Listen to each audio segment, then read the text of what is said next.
আওয়াজ হবে, গর্ভধারিণী মা অনেকেই সন্তান প্রসব করতে গিয়ে মরেও যায়, অনেকে সন্তান প্রসব করতে গিয়ে অজ্ঞান হয়ে যায়। কত কষ্ট! ওই মা সন্তান প্রসব কখন করেছে মায়ের কোনো খেয়াল থাকবে না। জালজালাতাস সাহা শাইউন।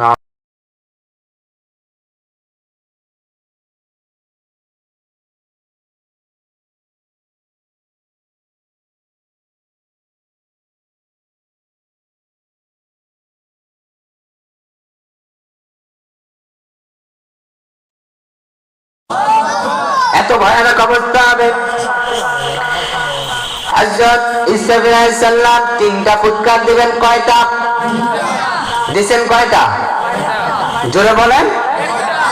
একটা ফুৎকার দেওয়ার পরে অবস্থা হয়ে যাবে এমন, ইদা যুলজিলাতিল আরদু জিলজালাহা ওয়া আখরা